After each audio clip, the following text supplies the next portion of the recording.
Hello everyone, আজকে কোনো blog আসবে না, আজকে আমার শুধু খাবারটাই শেয়ার হবে। তাই বুঝি? একদম। তুমি এত কি খাবার নিয়ে বসেছো? বাবা, বিরিয়ানি আর কি? কান্ডা, শসা, আর এটা আজকে আমার পিয়ারি পোলাও। এইটাই তুমি অর্ডার করেছো তো? আর আমি ভিডিও করে নিয়েছি, তুমি চাপ নেবে না। এটা আমি তো আমার বন্ধুদেরকে দেখাবো যে তুমি অর্ডার করে করে খাচ্ছ আর গোটা হচ্ছ না, কিছু হচ্ছে না। গোটা দেবো না আজকে। কোনটা বেশি ভালো লাগছে? শোনো, দুটো খাবার আছে, একটা খাবার নিয়ে এসছে। বলে দাও কে কে কে কোনটা নিয়ে এসছে। দুটো জমেটো বয় নিয়ে এসছে। একটা জমেটো বয় এনেছে এটা, আর একটা জমেটো বয় এনেছে এটা। সেই জমেটো বয়টার নাম হচ্ছে সন্টা, মাই ফাদার। কি বদমাস ছেলে। লেগ পিসটা দেখছো আমার জন্য এনেছে। তোমার জন্য আর কিচ্ছু আনেনি। তোমার মায়ের খিদা পেয়েছে, তুমি বলেছো তোমার পাপাকে, ঠিক আছে? কান্দা কই এই যো কান্দা। কি বলে এটাকে? কান্দা। কাটা বলে হিন্দি।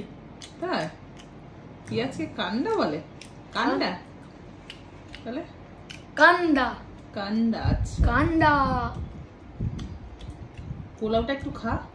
খেলাম তো। পোলাওটা আমি অর্ডার করেছি, অ্যাকচুয়ালি আমার ছেলে অর্ডার করেনি, সত্যি কথা বলতে। আর তুমি তো, আমার এত মিষ্টি ভালো লাগে। জাস্ট কন্টেন্টের জন্য হয়তো ছেলের হাতে ধরাই, কিন্তু পোলাওটা অ্যাকচুয়ালি আমি অর্ডার করেছি। আমি একটা সত্যি কথা বলি, এটা আমার বেস্ট লাগছে বিরিয়ানিটা। এটা খুব মিষ্টি। তোমার ভালো লাগতে পারে, তুমি মিষ্টি বেশি খাও, প্রচুর মিষ্টি। এটার সাথে এখন ঝাল ঝাল কষা কষা মাংস হবে, দেখো, দেখেছো? বা মাটন হবে, একদম দারুণ লাগে। এটা সেই কালকের সেই মাটনটা হতো। ওফ, আর বলো না তো। তাহলে পোলাওটা সাথে কি বলে দিচ্ছি আমি, এই পোলাওটা একদম জমে যেত। কিন্তু এর মধ্যে একটা জিনিস দেয়নি বলে আমার ভালো লাগছে না, কাজু বাদাম। হ্যাঁ, তুই কি করে জানলি?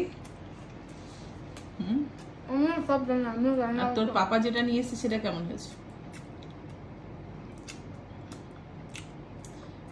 দেখো দেখো গাইস, এক বেলাতে আমার ছেলে ডাল ভাত খেতে পারে না, আর আমার নামে দোষ দেয়।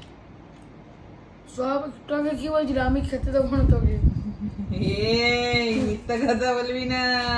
দেখো এখানে যেমনি বলে দিলাম মিষ্টি, এটার কোয়ান্টিটি দেখো, রাইসটা ভালো, অত অয়েলি না, অল্প অল্প অয়েলি।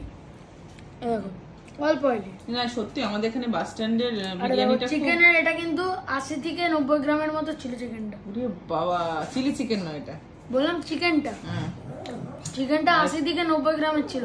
একজন কলকাতায় যদি ভিতরি কলকাতায় এসব জায়গায় হতো, তাহলে হয়তো যেটা 150 টাকার এটা, সেটা 150-200 গ্রামের চিকেনের কোয়ান্টিটি। বাবা, এত কিছু জানি না বাবা, খাওয়া নিয়ে তোর মতো এত চর্চা করি না। ভালোই। যাই হোক, আমার টিউশনে কাঁদছে, তুই একটু ভিডিওটাকে এন্ড করে দে, খুব ভালো হয়। আজকের ভিডিওটা ব্লগ ভিডিও আসলো না, এখন রেস্টুরেন্টে খাচ্ছি, কালকে আসবে। আজকের ভিডিওটা এই পর্যন্তই থাক, দেখা হবে নেক্সট কোনো ব্লগে। আজকের মতো টাটা। এখন আমি একটু শান্তিতে খেয়ে নিই। যদি ভালো লাগে তাহলে লাইক শেয়ার সাবস্ক্রাইব করে দিও, আর নতুন বন্ধুরা যুক্ত হয়ে নিয়ে আজকের মতো টাটা।